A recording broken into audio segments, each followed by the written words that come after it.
अध्यक्ष महोदय, गवर्नर के अभिभाषण पर आपने मुझे कहने का मौका दिया, मैं आपका बहुत बहुत शुक्रगुजार हूँ। मैं मालेगांव कॉन्स्टिट्यूंसी से ताल्लुक रखता हूँ। ये पावरलूम टेक्सटाइल सिटी है। 2019 में सरकार ने बिजली का ठेका प्राइवेट बिजली कंपनी को दिया और दर साल 20 करोड़ रुपया खर्चा इंफ्रास्ट्रक्चर दुरुस्त करने के लिए उनको पाबंद किया था।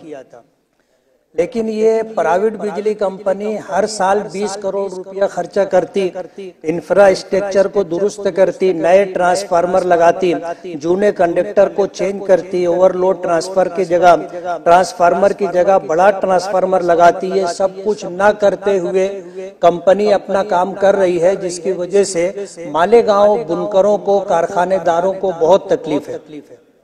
प्राइवेट बिजली कंपनी की आने के बाद आज चौथा पांचवा साल चल रहा है। लोगों ने करोड़ों रुपया लगा करके प्लाट खरीदे, शेड बनाए, पावर लूम लगाए और कंपनी उनको नया कनेक्शन नहीं दे रही है, जिसकी वजह से कुछ ऐसे लोग हैं जिन्होंने बैंक से लोन लिया है और उसका ब्याज भरने के लिए वो लोग परेशान है। कंपनी नए सब स्टेशन बनाने थे, लेकिन नए सब स्टेशन न बनाने की वजह से पुराने जितने ट्रांसफार्मर हैं वो ओवरलोड है, ऐसा कंपनी कहती है और नया कनेक्शन नहीं देती है। कारखानेदारों को फॉल्टी बिल देती है, एवरेज बिल देती है और बार बार कहने के बाद भी बिलों की दुरुस्तगी नहीं होती है। मैं आपके मार्फत सरकार से ये गुजारिश करना चाहता हूँ कि प्राइवेट बिजली कंपनी को इस बात का पाबंद किया जाए कि इंफ्रास्ट्रक्चर दुरुस्त करने के लिए जो साल का 20 करोड़ रुपया खर्च करने का उनको पाबंद किया गया था, प्राइवेट बिजली कंपनी एग्रीमेंट के मुताबिक काम करे और एवरेज बिल हो या फॉल्टी बिल हो उसको जल्दी से जल्दी दुरुस्त करके दे।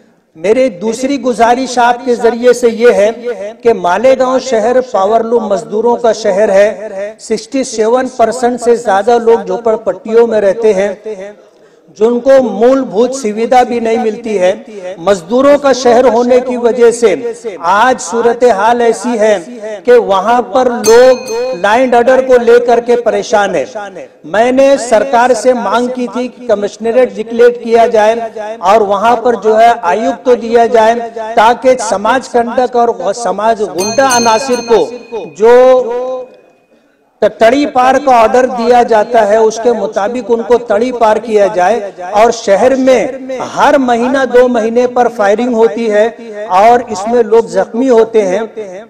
डिपार्टमेंट के पास जनबल नहीं है, पुलिस नफरी नहीं है। अगर जो है उनको कमिश्नर डिक्लेयर किया जाए और जनबल बढ़ाकर, पुलिस नफरी बढ़ा करके दी जाए तो उसकी वजह से जो है शहर का लाइन ऑर्डर दुरुस्त होगा।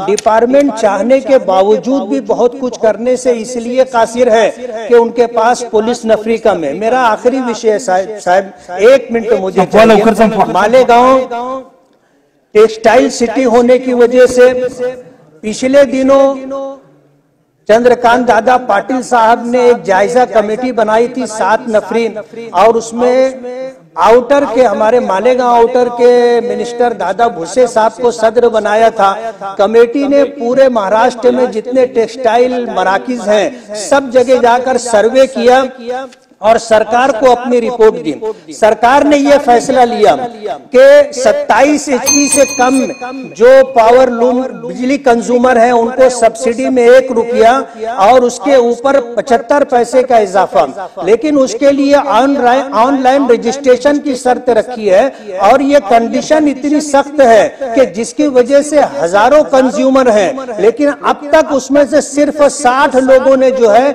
ऑनलाइन रजिस्ट्री की है। आपके मार्फत मेरी सरकार से ये गुजारिश है कि ऑनलाइन रजिस्ट्रेशन की ये शर्त खत्म की जाए और जिन लोगों को सब्सिडी दी जा रही थी उनको बढ़ा करके जो सब्सिडी देने का फैसला किया गया है, उसी पिछली जो है सब्सिडी पर बढ़ाकर फैसला लिया गया उसे लागू किया जाए। ऑनलाइन रजिस्ट्रेशन की शर्त खत्म की जाए। आपने ये मौका दिया, बहुत बहुत शुक्रिया। सम्माननीय